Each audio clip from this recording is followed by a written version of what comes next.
പ്രിയപ്പെട്ട കൂട്ടുകാർക്ക് നമ്മളെ പുതിയൊരു വീഡിയോയിലേക്ക് സ്വാഗതം. എന്തൊക്കെയാണടാ എല്ലാവർക്കും സുഖമാണെന്ന് വിചാരിക്കുകയാണ്. എങ്ങനെയുണ്ടായിരുന്നു പരീക്ഷ? അടിച്ച് പൊളി സാധനമല്ലടാ അല്ലേ? അടിച്ച് പൊളി പരീക്ഷയായിരുന്നു, ഒന്നും പറയാനില്ല.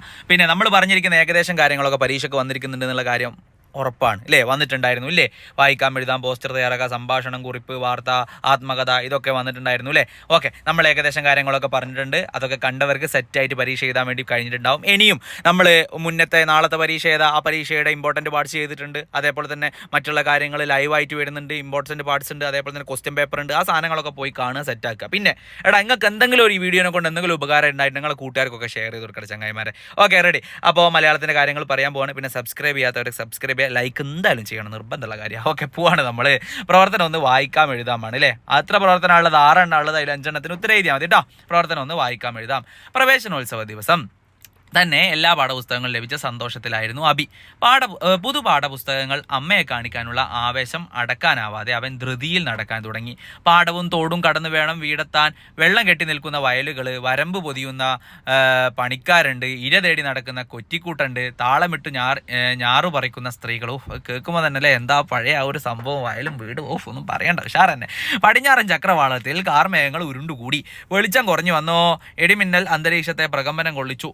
പുതുപുസ്തകങ്ങൾ മാറോട് ചേർത്ത് ചേറുപുതഞ്ഞു കിടക്കുന്ന വരമ്പിലൂടെ വഴുതി വീഴാതെ അവൻ ഓടി. അധിക ദൂരമെത്തും മുമ്പ് തുള്ളിക്കൊരു കുടം കണക്കിൽ മഴ പെയ്യാൻ തുടങ്ങി.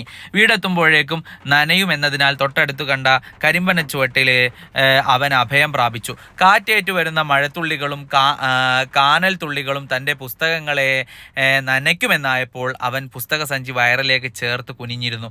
അരമണിക്കൂറോളം ശക്തിയായി പെയ്ത മഴ തോർന്നപ്പോൾ അവൻ നിവർന്നു നിന്നു. സഞ്ചി തുറന്നു നോക്കിയപ്പോൾ പുതുപുസ്തകങ്ങളിൽ നനവ് പടർന്നിരിക്കുന്നു. അവൻ്റെ നയനങ്ങളിൽ നിന്നും 2 ചുടുകണ്ണീർ പുസ്തകച്ചട്ടയിൽ പതിച്ചു.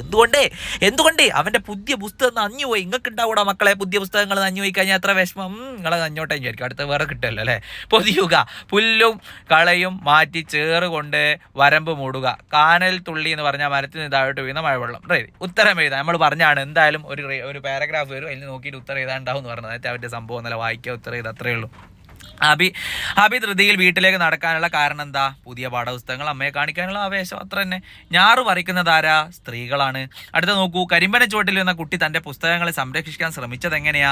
പുസ്തക സഞ്ചി അവൻ്റെ വയറിലേക്ക് ചേർത്ത് കുനിഞ്ഞിരുന്നവന്. വയറിലേക്ക് ഇങ്ങനെ വെച്ചിട്ട് കുനിഞ്ഞിരുന്ന്. അപ്പം നനയൂലല്ലോ, പുറം മാത്രമേ നനയൂല, ബുക്ക് നനയൂല. അടുത്ത നോക്കൂ. തുള്ളിക്കൊരു കുടം എന്ന പ്രയോഗത്തിലൂടെ അർത്ഥമാക്കുന്നത് എന്താ? വലിയ തുള്ളികളുള്ള ശക്തമായ മഴ അല്ലേ? ഇനി അടുത്ത നോക്കാം. പ്രവർത്തനം 3 നമ്മൾ പോകുന്നത്. ഓക്കെ, പ്രവർത്തനം 3 മുമ്പ് ഇതിൻ്റെ ബാക്കി ഉണ്ടായിരുന്നല്ലോ, അതോടെ പോയി. റെഡി. പ്രവർത്തനം 3 മുമ്പ് ഇതിൻ്റെ ബാക്കി കാണുന്നില്ലടോ, അത് പോയി ഗായ്സ്. ഒറ്റ ചോദ്യം കൂടെ ഉണ്ടായിരുന്നു. പ്രവർത്തനം 2 കാണുന്നില്ല ഗായ്സ്, 2 പോയി ഗായ്സ്, പോയി 2 ഇവിടെ. യെസ് ഗൈസ്, കിട്ടിയിരിക്കുന്നു. അങ്ങനെ 5ാമത്തെ ചോദ്യം നോക്കടാ. കുട്ടിക്ക് ഏറെ സന്തോഷകരമായ ദിവസം തന്നെ സങ്കടകരമായി മാറിയത് എങ്ങനെയെന്നാണ്. അപ്പം നോക്കുക, ബി ആണ് ഉത്തരം വരുന്നത്. പുതുപുസ്തകങ്ങൾ മഴ കൊണ്ട് നനഞ്ഞതിനാൽ എന്നാണ് അല്ലേ? അടുത്തത് പോസ്റ്റർ തയ്യാറാക്കാനാണ്. എങ്ങനെയാണ് ഒരു പോസ്റ്റർ തയ്യാറാക്കുന്നതെന്നൊക്കെ നമുക്കറിയാം. ഒരു പോസ്റ്റർ തയ്യാറാക്കേണ്ട മാതൃകകളൊക്കെ നമ്മൾ പറഞ്ഞിട്ടുണ്ടായിരുന്നു. പ്ലാസ്റ്റിക് മാലിന്യം അകത്ത് ചെന്ന് കാട്ടാന ചെരിഞ്ഞു. വയറിൽ പ്ലാസ്റ്റിക് മാലിന്യം കുടുങ്ങി 5 മാൻകുട്ടികൾ മരണമടഞ്ഞു. പ്ലാസ്റ്റിക് മാലിന്യങ്ങൾ വന്യമൃഗങ്ങളുടെ ജീവൻ അപകടത്തിൽ. പത്രത്തിലെ ചില തലക്കെട്ടുകൾ ശ്രദ്ധിച്ചില്ലേ? കാട്ടിൽ പ്ലാസ്റ്റിക് മാലിന്യങ്ങൾ വലിച്ചെറിയുന്നത് വന്യജീവികളുടെ ജീവന് ഭീഷണി സൃഷ്ടിക്കുന്നു. ഈ വിപത്തിനെതിരെ പോസ്റ്റർ തയ്യാറാക്കാൻ വേണ്ടിയിട്ടാണ്, പ്ലാസ്റ്റിക്കുമായി ബന്ധപ്പെട്ടിട്ടാണ് അല്ലേ? അപ്പോൾ നമ്മൾ എന്ത് ചെയ്യാണ്? പ്ലാസ്റ്റിക്കുമായി ബന്ധപ്പെട്ടിട്ടുള്ള പോസ്റ്ററാണ് നമ്മൾ തയ്യാറാക്കേണ്ടത്. പോസ്റ്റർ തയ്യാറാക്കുമ്പോൾ നല്ല വൃത്തിയിൽ തയ്യാറാക്കുക. പ്ലാസ്റ്റിക്കിനെതിരായിട്ടുള്ള വാക്കുകൾ കാര്യങ്ങളൊക്കെ ഉപയോഗിക്കുക. അക്ഷരത്തിൻ്റെ വലിപ്പങ്ങൾ വ്യത്യാസങ്ങളൊക്കെ വരുത്തിക്കൊണ്ട് പോസ്റ്റർ തയ്യാറാക്കുക. നല്ലൊരു ചിത്രം കൊടുക്കുക. പിന്നെ അക്ഷര തെറ്റില്ലാണ്ട് ഇത്, അതാണ് സംഭവം. ആകർഷകമാക്കണം കേട്ടാ. റെഡി. അത് കഴിഞ്ഞ് നേരെ പോവാണ് നമ്മൾ അടുത്ത ചോദ്യം എന്ന് പറയുന്നത്. നമുക്ക് നോക്കാം. അടുത്ത ചോദ്യം ഇതാ, 3ാമത്തെ ചോദ്യം. സംഭാഷണം എഴുതാം. സ്നേഹത്തിൽ നിന്നുദിക്കുന്നു ലോകം, സ്നേഹത്താൽ വൃദ്ധി നേടുന്നു അല്ലേ? വൃദ്ധി തേടുന്നു എന്നാണ്. മൈന പാടിക്കൊടുത്ത പാട്ടുപാടി നാടാകെ വസന്തം വിരിയിച്ച് കുട്ടനും ലൈലയും വീട്ടിൽ തിരിച്ചെത്തി. അയ്യോ നമ്മുടെ തത്ത കുഞ്ഞ്, ചേട്ടാ ഞാൻ ഇതിനെ തുറന്നു വിടുകയാണ്. ഞാനും അത് വിചാരിച്ചതാ, കുട്ടൻ പറഞ്ഞു. തത്ത മെല്ലെ തല പുറത്തേക്കിട്ട് ചോദിച്ചു, എന്തേ എന്നെ തുറന്നു വിടാൻ? അവർ തമ്മിൽ നടക്കാനിടയുള്ള സംഭാഷണം എഴുതൂ അല്ലേ? സംഭാഷണം ഏത് പരീക്ഷക്കും വരുന്നതാണ് അല്ലേ? ഇവിടെ തത്തയുണ്ട്. തത്ത 2 പേരും നല്ല സന്തോഷത്തിലാണല്ലോ. എന്തു പറ്റി? അപ്പോൾ ലൈല, അതേ ഞങ്ങൾ ഇന്നൊരു അത്ഭുത മൈനയെ കണ്ടു. അപ്പോൾ തത്ത ബാക്കി പറയുന്നു, ലൈല പറയുന്നു, തത്ത പറയുന്നു, ലൈല പറയുന്നു, തത്ത പറയുന്നു, ലൈല പറയുന്നു അല്ലേ? ആ ഒരു സംഭാഷണം എത്രയാണോ അതങ്ങോട്ട് എഴുതി കൊടുക്കുക. അത് കഴിഞ്ഞ് കുറിപ്പ് എഴുതാം അല്ലേ? എന്താകുന്നു കുറിപ്പ് എഴുതേണ്ടത്? മഞ്ഞു പെയ്യുന്ന ഹേമന്ത സൗഭകം, എൻ്റെ നാടിനെ പുൽകിയ വേളയിൽ എൻ്റെ പനിനീർ ചെടിയിൽ ഹേമന്തകാലത്തെക്കുറിച്ച് പറഞ്ഞിരിക്കുന്നു. ഇപ്പോൾ വർഷകാലമാണല്ലോ, വർഷകാലത്തെ സവിശേഷതകൾ കുറിപ്പ് രൂപത്തിൽ എഴുതൂ അല്ലേ.